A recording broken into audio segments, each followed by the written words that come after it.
Érase una vez una princesa. Joven, bella, de cabellos como la noche y ojos profundos como un lago. Así comienza el cuento que nos han contado durante siglos. La humilde duquesa de Baviera que conquistó el corazón de un emperador y se convirtió en la mujer más poderosa de Europa. Pero les pido que olviden todo lo que creen saber sobre Isabel de Austria, la emperatriz Sisi. Porque detrás del oro de la corona y el brillo de los diamantes se escondía una verdad mucho más oscura y fascinante. Esta no es una historia de amor, sino de obsesión. No es un cuento de hadas, sino una tragedia griega vestida con corsé y sedas. Una mujer que libró una guerra silenciosa contra su propio cuerpo, contra su mente y contra la jaula dorada en la que estaba prisionera. Prepárense para conocer a la verdadera Sisi, la mujer detrás del mito. Pero el control del peso era solo el principio. Su obsesión por la belleza se convirtió en una religión con rituales exhaustivos. El corsé, su instrumento de tortura favorito. Se lo apretaba hasta alcanzar una cintura de 40 centímetros, hasta que las costillas le crujían y respirar era un privilegio. 3 horas diarias dedicaba a su legendaria cabellera. Horas de tirantez en el cuero cabelludo, horas de encierro, mientras leía a Heine o aprendía griego antiguo. Su gimnasio privado era su monasterio laico. Allí se sometía a rutinas agotadoras, anillas, pesas, barras. No era ejercicio, era flagelación. Cada gota de sudor era una oración, cada músculo dolorido, un sacrificio a los dioses de la belleza eterna. Se estaba esculpiendo a sí misma como una estatua viviente, fría, perfecta e inalcanzable.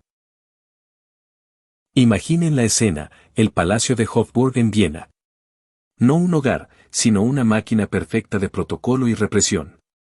Cada gesto, cada palabra, cada respiración, estaba regulada por siglos de tradición. Y en el centro de este mecanismo de relojería, Sisi era el engranaje que no encajaba. Su suegra, la archiduquesa Sofía, se convirtió en su carcelera. La vigilaba, la criticaba, le arrebató a sus hijos al nacer para criarlos según las rígidas normas de la corte. No es apta para ser madre, decía. Francisco José, aunque la amaba, estaba casado primero con el imperio. Sisi se ahogaba. Las paredes doradas se cerraban sobre ella. Los susurros de la corte la seguían a todas partes. Es demasiado delgada, está demasiado pálida, no come lo suficiente. En este infierno de terciopelo, comenzó a gestarse su primera y más poderosa arma de rebelión. Si no podía controlar su vida, controlaría su cuerpo hasta el último milímetro. Llegamos así a septiembre de 1898. Ginebra, Suiza. Una mujer mayor, demacrada, vestida siempre de negro, pasea por el muelle del lago Le Mans. Lleva consigo los estragos de una vida de ayuno y dolor. Ya no es la belleza que conmovió Europa, sino un espectro elegante. Viaja bajo un nombre falso, buscando el anonimato que nunca tuvo. Pero su leyenda la precede. Un hombre, Luigi Lucchesi, un anarquista italiano que buscaba matar a un príncipe y se conformó con una emperatriz, la había estado siguiendo. Para él, Sisi no era una mujer, era un símbolo. El símbolo de todo lo que odiaba. Y Sisi, que había pasado su vida temiendo la decadencia y la pérdida de su belleza, caminaba inconsciente hacia su destino final. Sin embargo, por mucho que controlara su cuerpo, había una parte de sí misma que se le escapaba de las manos, su mente.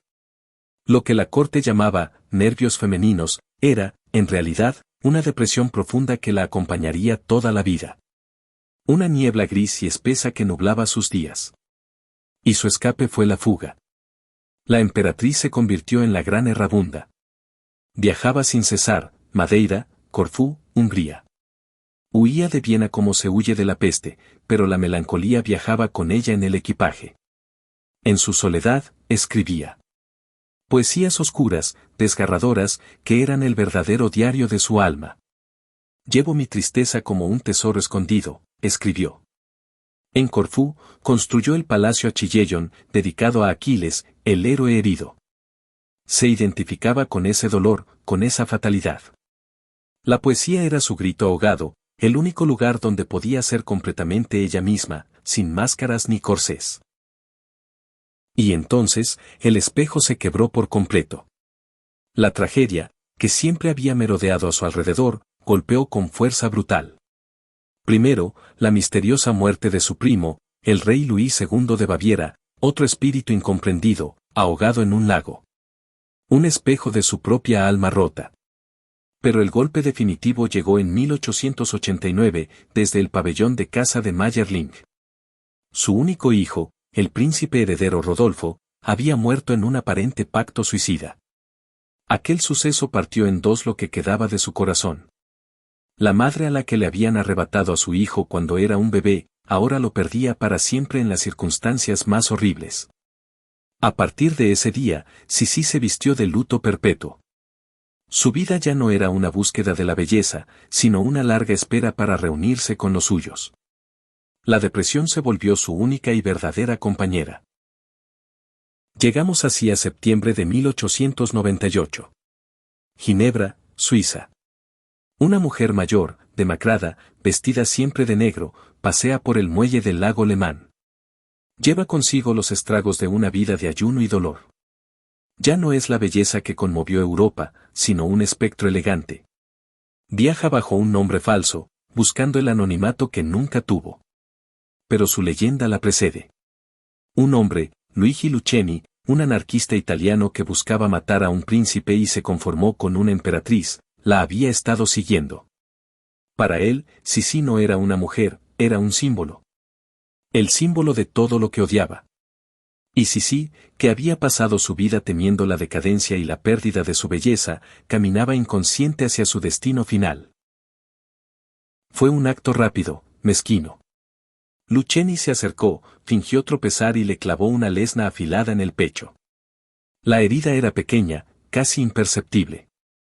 Tanto, que Sisi, confundida, se incorporó y siguió caminando.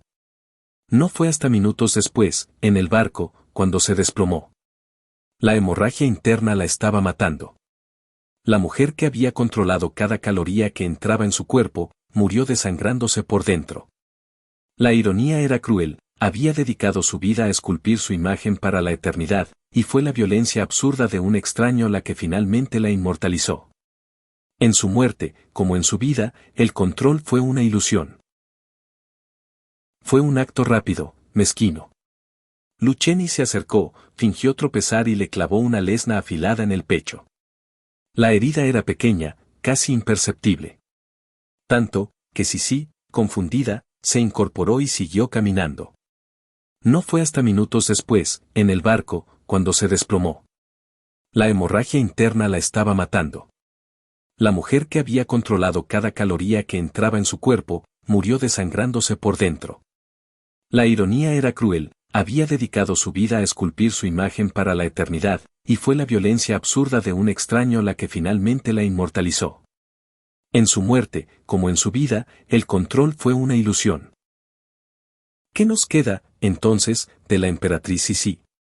No solo la imagen romántica de las películas. Su legado es un espejo roto en el que nuestra sociedad puede ver reflejadas sus propias obsesiones. En su anorexia, vemos el precursor de los trastornos alimenticios de nuestra era, la tiranía de la delgadez. En su depresión, el estigma que aún rodea a la salud mental. En sus viajes compulsivos, nuestra propia incapacidad para enfrentar el vacío interior.